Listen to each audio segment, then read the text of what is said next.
আসসালামু আলাইকুম এভরিওয়ান, আশা করি সকলে অনেক অনেক বেশি ভালো আছেন। আর আলহামদুলিল্লাহ আমি অনেক বেশি ভালো আছি। তো আশা করি আপনারা সকলেই রোজা রাখছেন। তো আলহামদুলিল্লাহ আমিও রোজা রাখছি। তো আজকে মার্চ মাসের 4 তারিখ আর রমজান মাসের তৃতীয় রোজা। তো আজকে আমি কি করবো আর কোথায় কোথায় ইফতারি করবো সব কিছুই আজকে আর ব্লগে থাকতেছে। তো আজকের ব্লগটা এইখান থেকেই শুরু। তো এখন আসরের নামাজ পড়ে মাঠে চলে আসছি। তো প্রচুর রোদ, যার কারণে আমি গাছের হাওলে দাঁড়ায় দাঁড়ায় ভিডিও করতেছি। তো আপনারা বুঝতেই পারতেছেন। তো এখন নিচে চলে যাবো গিয়া ক্রিকেট খেলবো সকলে মিলে। সো এভরিওয়ান, আমরা এই জায়গায় ক্রিকেট খেলি। তো এই যে দেখেন, এই যে দিক দিয়ে আমরা নেট লাগাইতেছি যাতে বলগুলো ওই দিকে না যায়। আর এই জায়গায় কিন্তু আমরা র্যাকেট খেলার মাঠ বানাইছিলাম, যার কারণে এই জায়গায় সিলতে হয় নাই, শুধু ক্রিজ বানিয়ে রেক দিয়ে আমরা খেলা শুরু করে দিছি।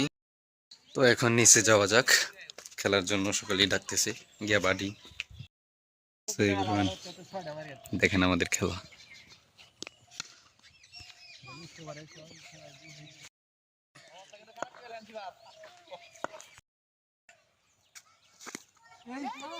আদেম সো গাইস, মাত্র খেলা বাসায় আসছি। তো এখন মসজিদে চলে যাবো ইফতারি নিয়ে। তো যাওয়া যাক।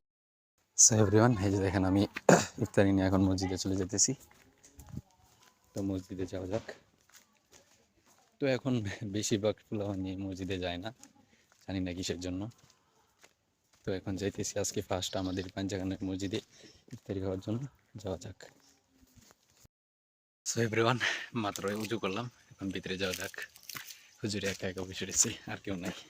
সো এভরিওয়ান, আমাদের ইফতারি টাইম হয়ে গেছে আর হুজুরে আমাদের মসজিদে আজান দিতেছে। তো আমাদের মসজিদে আর কেউ আসে নাই, যার কারণে আমি একা একাই শুরু করে দিলাম ইফতারি।